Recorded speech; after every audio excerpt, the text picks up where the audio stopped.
కాశీ విశ్వనాథ భక్తి వృక్ష. హాటకేశ్వరుడు, వారాణసి.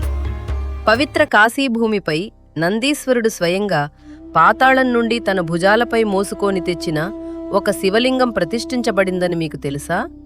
స్కందపురాణంలోని కాశీఖండంలో వివరించబడిన హాటకేశ్వరుని మహిమ అద్భుతమైనది మరియు కళ్యాణకరమైనది. కాశీలోని తీర్థాల ప్రాముఖ్యతను శివుడు పార్వతీదేవికి వివరిస్తున్నప్పుడు ఋషుల శాపం కారణంగా బంగారు కాంతిలా ప్రకాశించే ఒక దేదీప్యమాన లింగం దారుకావనంలో కనిపించిందని శివుడు చెప్పాడు.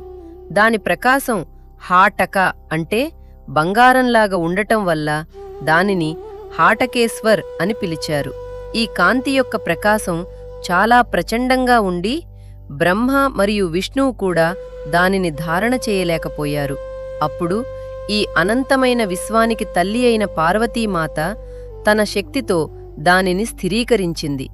అప్పుడు భక్త శిరోమణి అయిన నంది ఈ దివ్యలింగంలో ఒక అంశాన్ని పాతాళ లోతుల నుండి కాశీకి తీసుకొచ్చి ఈశానేశ్వర్ మహాదేవుడి పూర్వభాగంలో ప్రతిష్ఠించాడు. హాటకేశ్వర మహాదేవుని మహిమ గురించి నంది మహాదేవునికి వివరిస్తూ ఇలా అంటాడు: హాటకేశాం మహాలింగ భోగవత్య సమాయుతం సప్తపాతాళతలత్ ఇహాయాతం స్వయం విభో. ఓ ప్రభు, హాటకేశ్వరుడు అనే మహాలింగం భోగవతి అంటే పాతాళగంగతో కలిసి సప్తపాతాళాలలోంచి ఇక్కడికి వచ్చాడు. శేషవాసుకి ముఖ్యైశ్చ తత్ప్రసాదో మహానిహి మణిమాణిక్యరత్నౌధైర్నిరామయి ప్రయత్నతః.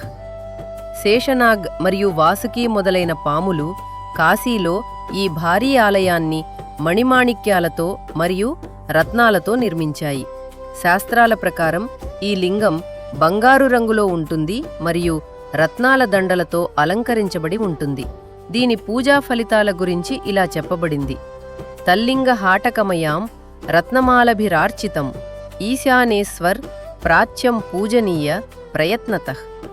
భక్తితోభ్యార్చ్య తల్లింగ నరః సర్వసంవృద్ధిమాన్ భుక్త్వా భోగం సంఖ్యాతనంతే నిర్వాణమృచ్చతి.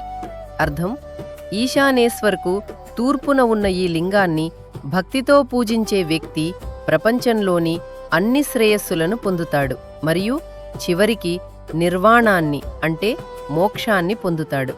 రండి, క్షీణిస్తున్న ఈ గొప్ప పరంపరను మరియు శాస్త్రీయ వారసత్వాన్ని పునరుజ్జీవింపచేద్దాం. ఈ సమాచారాన్ని వీలైనంత ఎక్కువ మంది శివభక్తులతో పంచుకోండి. ఓం శ్రీ హాటకేశ్వరాయ నమః. కాశీ విశ్వనాథ భక్తి వృక్ష.